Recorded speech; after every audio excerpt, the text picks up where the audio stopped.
NBA leaked a couple Christmas Day games. I don't know if they leaked the whole schedule, but let's see. And also, Patrick Beverly's on the move again. He got traded from Memphis all the way to the great state of Minnesota and the great city of Minneapolis. Shout out to the people in Minneapolis to Minnesota. And also, Joel Embiid gets a huge extension. But let's talk about it. Check out the NBA Talk playlist. Thumbs up the video, share the video, subscribe to the channel. I do appreciate everybody for tapping in. Make sure you continue to support the channel by thumbs up, sharing the video, subscribe to the channel. Even if you don't like the channel, like the video, thumbs down the video, let me know. But the worst thing you can do is not do anything. I'll do anything. But let's start off with the Christmas Day schedule. I don't know if they're gonna go back to the regular format of November, Halloweenish. Halloween takes place on a Sunday, so that probably won't happen this year because we know National Football League, they have games on Sunday. All right, so it says, I'm reading from ESPN, Brooklyn Nets versus Los Angeles Lakers to highlight NBA's Christmas Day schedule. A showdown between the Brooklyn Nets and Los Angeles Lakers will highlight NBA Christmas Day special. Sources told Adrian Wojnarowski. All right, ESPN's Wojnarowski. In addition to the star-studded cross-country clash, Atlanta Hawks will travel to New York to take on the New York Knicks. That game will be the rematch for the first round series this year. When Trae Young becomes Madison Square Garden's villain, as the Knicks eliminated, Hawks eliminated the Knicks in the 5 game. Excuse me. Whew. Excuse me. Ooh. The nightcap for the NBA showcase will pit Luka Doncic's Dallas Mavericks versus Donovan Mitchell's and Rudy Gobert's Utah Jazz in Salt Lake City. Sources told ESPN's Tim McMahon. The Nets and the Lakers game could be a potential NBA Finals preview. They both bet in favor. So right now we got 1, 2, 3 games. So what they usually do, like 5. So it's usually a really early morning game, like in New York. Then it's like a game like Milwaukee that's in between that.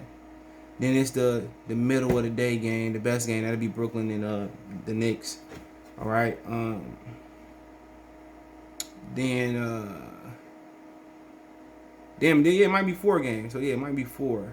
I think it might be 4 games. But I don't know if it's gonna kick off the season or they're gonna go back to November, start a little bit late in November. But already good games. I mean, already good games. And Christmas it should be a good day. It should be a good family day. Some people gotta work, but it should be a good family day. But yeah, I look forward to because even if it's not doing nothing, it's always nice to hear the kids, and it's always nice to hear the kids open their presents. If they get a bike, they go out there in the cold, play with the bike.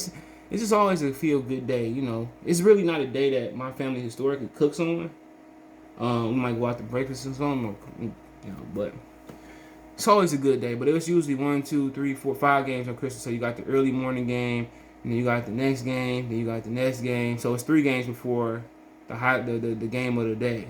Then it's the nightcap. So they got a few more games to announce. But yeah, I like it. People talking about Brooklyn and Lakers probably gonna be in the finals. That's what they want. But the issue is LeBron getting older. They added Russell Westbrook, who's a team cancer. I think he's a great guy. And then also Anthony Davis can't stay healthy, and then Kyrie can't stay healthy. James Harden can't show up in the playoffs. My only concern about the East, really, what concerns me about the East, that Brooklyn will take it, is that Milwaukee didn't do shit to make the team better. Even they won the championship, they was complacent. And also the Hawks should have did something. The Hawks don't count on development. But that's not a bad thing. But if I'm the Hawks, I think I consolidate those picks and try to make a run at somebody. Maybe they may do that in the middle of the season. I think I would have made a run at Ben Simmons. Ben Simmons and Trae Young's a great backcourt, it's a great team. Now, I mean, they don't need the picks right now. I think look at Orlando. You look at not Orlando, but you look at could have got Devontae Graham could have helped them. There's just there's a lot of things that could have helped them. But I think Atlanta gonna go with, they gonna wait a little bit longer on young talent, which I'm not mad at. But we'll see. But them going to New York City, that's the perfect game. Trae Young has become the new Reggie Miller at Madison Square Garden, and it's good to have rivalries, man. In the AAU, a league where everybody love each other, everybody play with each other over certain span, they exchanging numbers. Let's get back to the old days of people being angry and mad, and having rivalries. LeBron took rivalries out of the NBA. LeBron took rivalries out the NBA. Whether y'all like it or not, he's removed rivalries out the NBA. He has. So it is what it is on that part. He's removed rivalries, but I think Golden State also adding Kevin Durant, and when they did, it kind of was a rivalry, but it was an uncompetitive rivalry. We need more competitive rivalries. We need those rivalries where anybody can win. But the reason they hate LeBron, the reason LeBron fans hate Kevin Durant so much is because he stopped LeBron from winning 2 rings. Had Kevin Durant never went there, most people believe LeBron would have won two more rings, but then that would have put him. He would have had 6 already. So, but that didn't happen. I'm glad it didn't happen. I can't stand his whole ass fans. I really can't stand him neither. But you got to respect the talent. He's one of the best players that lace up gym shoes ever.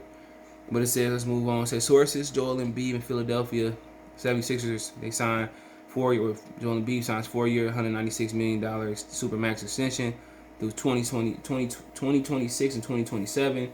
My thing is that about that is, I would have flipped Joel Embiid. But a lot of people say, "What you mean? He did. He just always hurt. He never in shape." I would have took him and Ben Simmons and I would have started over. I know that's a bold move for Philadelphia. I think Philadelphia could have got a haul of picks. They did this a couple years ago or a year ago. They would have got a gang of picks. They would have been able to restart and trade the Poshers. They would have been on the rebuild. And they did. The process was dope. But we know Joel Embiid not going to stay healthy. We know Ben Simmons couldn't shoot. Hey, they took Jason Tatum. They'd probably be champions right now. They might be the most dangerous team in the NBA. But I know they right there, and they think a couple more moves, but I don't think it happened. I think their best chance to win is when they had Jimmy Butler. And maybe Kawhi hadn't hit that shot, they would have went to overtime, or they would have beat the 76ers. Maybe they would have been in the championship. But honestly, I don't have no faith in Joel being in shape and staying healthy through 2027. I think he's gonna be injured by then, and they're gonna be rebuilding anyway. They should have took his talent and got a gang of talent. Maybe they should have traded motherfucking Jimmy Butler, or maybe they should have tried to get Jimmy Butler to go over. I don't know what, but like I said before, great thing for Joel. You can never be mad at brothers cashing in almost $200 million. He's a phenomenal athlete, but he's not dedicated to the game. He's not dedicated to the game, man. He never in shape. Always injured. I would have historically big man with lower body injuries. I'd have flipped him quick. I'd have flipped him like a brick, man. I probably would have did like a whole bunch of picks and tried to get some really good players. Probably send his ass down to New Orleans and took everything they got. But we will see what happens. But they believe he's gonna stay healthy. They believe in this. He's gonna be dedicated. But had they took Jason Tatum, man, instead of Markelle Fultz, they'd be the most dominant team in the league. The only question would be about Philadelphia if Ben Simmons and Joel is healthy. That'd be the only big question about them. But he still got a chance. They got Tyrese Maxey. I like him a lot. I think it's time for them to probably trade Ben Simmons. It ain't about where Ben do or don't want to go. Who cares? It's probably time to trade Ben Simmons. And I think I don't know how many places willing to trade for him. I think it's time to trade him and put more pieces around. You don't have to get a superstar for Ben Simmons. All right, you got a superstar in Joel Embiid. What you try to do is get some picks, and what you try to do is get some young players around him. Fill out a team out around him. Let's say you trade to I don't know. It's a good question. Say you trade to Dallas, and Dallas ain't got much, so outside of Luka. So you trade to Sacramento, hypothetically. Trade one of the motherfuckers there. Let's say you bring back Fox and you bring back Buddy Hield, right? Perhaps, per se. So now you got Fox, Buddy Hield around Joel Embiid, Tyrese Maxey. Trade Tobias somewhere, do something with him.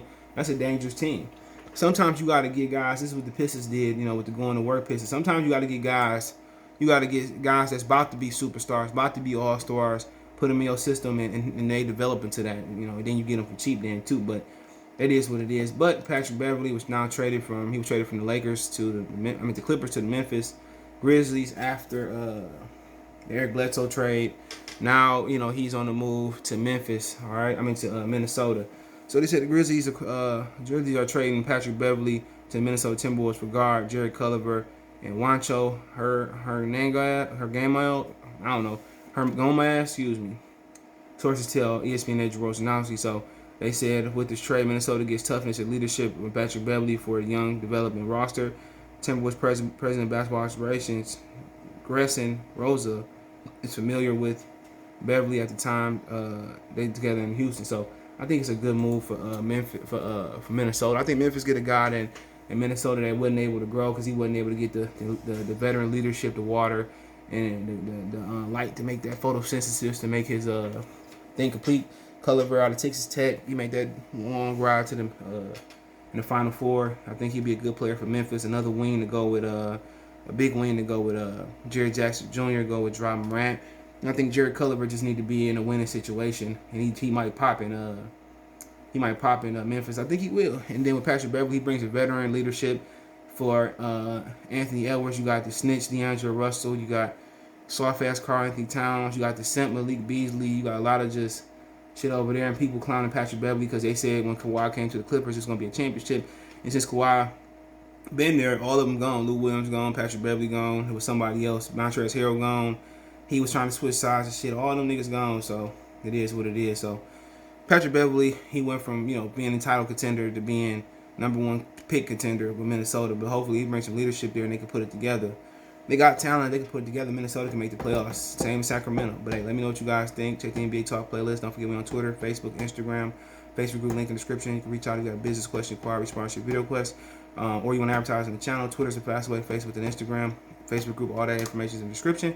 Want to make a financial donation? Cash App, CJ Good 313, Venmo, CJ Good 313, PayPal link there as well too. Appreciate the financial donations. Everybody doing that. It helps the channel, helps me out too, man. So I do appreciate that. The best way to donate: a thumbs up, share the video, subscribe to the channel. Appreciate the love, support. Peace. Hey you, yeah, I'm talking to you. You right there watching this video, waiting for this live stream to start, or just watching the membership video, man, and why you should join the membership. Let's talk about it real quick, expeditiously. We got the 3 levels. You got the rookie level, you got loyalty badges, you got custom emoji badges, and you have members on the live stream. As we get more people flowing in to join the membership, I have members only live chat. That means everybody can see the video that want to see the video, but only members will be able to chat. That's $3. That's a rookie. The All-Star, you get personal shout outs before the videos, maybe after the video, mostly likely before the videos. You give a priority to reply in the chat. So as soon as I see you, I reply before anybody else. Get early access to pretty much all my non-boxing videos there. $10 a month. Then we got the boxing pound for pound superstar for all my boxing boys and gals out there. Get early access to prediction and most of our boxing content, virtual video collaborations, and open debate. So you want to pre-record or go live and debate me for a whole video, you got early access to new videos, some of the videos in the All-Star as well too, and priority reply in the comments. So I see in the comments, you get priority reply. Instantly, that's $20 a month. So let me know what you guys think.